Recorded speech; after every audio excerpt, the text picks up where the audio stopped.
Hey everyone, Dan Jackson here, coming at you live on tape from his wife's garage gym of character once again. This week's discussion is on burnout and how we can avoid it by using the PERMA elements, which is positive emotions, engagement, relationships, meaning, and achievement. PERMA. Pretty cool concept, similar to everything else in this course. It's incredibly loaded. It's heavy. In fact, well, there it is again, heavy. I guess Doc Brown really has influenced me.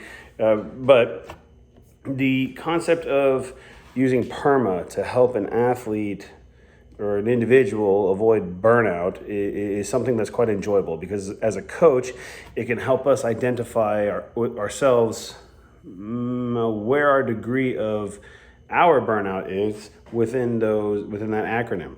Now, I use that, excuse me, I say that because I'll throw myself in as an example in regards to I'll just jump to the engagement realm.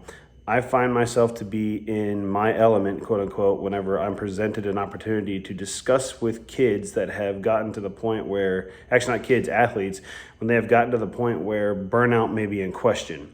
And one of the things that I tend to state to them that makes them think quite a bit is, if you're in a sport that you love, certain times you're going to hate it and question it. And that allows your paradigm to potentially shift. So, ergo, it is an opportunity for the youthful athlete to theoretically begin to find their identity, or it helps them shift into a specific sense of identity development. As an adult, I can also kind of do the same thing. Subjectively speaking, that happened to me. I had to completely redefine a whole bunch of things. And then I found, thanks to a lot of this week, a lot of this course, that PERMA has significantly applied to my life in trying to find the things that will help keep me from being burnt out, or actually will help, when I say burnt out, I mean help me from keep myself from being burnt out from myself. And that's a much longer video.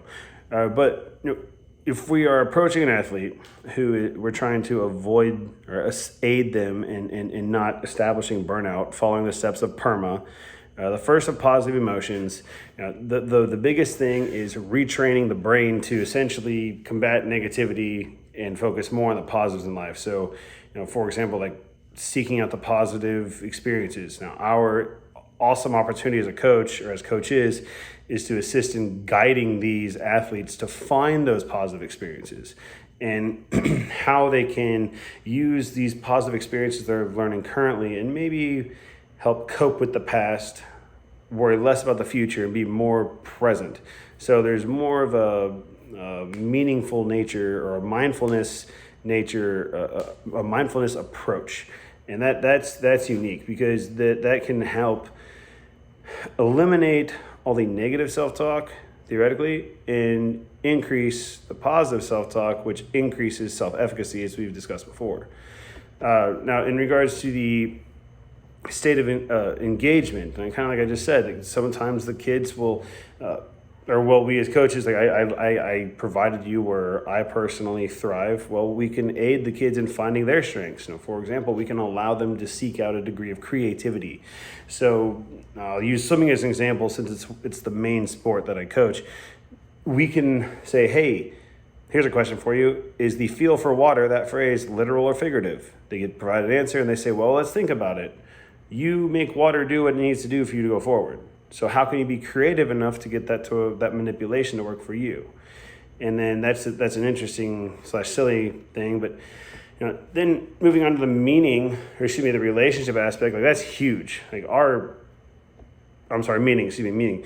Meaning is very important, because if they don't understand their why, they're not going to want to thoroughly engage. And we are here to help guide and motivate. So asking them relatively routinely, it's okay to do that. Now, the relationship component is remarkably incredible, and I've harped on that a lot in our videos, and I don't want this to go super crazy. So advocating that we as coaches are human as well, we have our faults. One thing I've learned, that if I state, hey, I learn more from you than you learn from me, and I'm going to ask you questions to help teach me, I've come to find that gives them a sense of they will ask more questions and they will enjoy the process more. And I challenge a lot of people to try that, because stating that they will teach us is the look of shock on their face, and then they finally start to understand it is pretty incredible. And then the achievement aspect, finding the small wins. Not always the big win is going to be, some people are going to want that. Like, now they're going to think that they're failing all the time, and the reality is maybe they are, but that's leading to a magnificent degree of achievement. So maybe reinforcing that their minor skill of achievement of like getting in the water on time, or fixing a minor element of something in a stroke mechanic, or hell, even, hey, you came to practice today. Sweet, good to see you. Let's have some fun. Like, that's a huge achievement. So in my experience, there are a lot of coaches, there are a lot of people that are afraid to like do that. So we can set them up from the achievement standpoint of, hey, what's next? And then we can talk about it. So all of that kind of combined will help the athlete, in a sense, develop a sense of, I got this, let me redefine things, and I'll keep trying, and I'll come back to coach, or I'll establish something. Now, where do you guys feel it is the most difficult within that PERMA acronym to help kids stay motivated, etc.?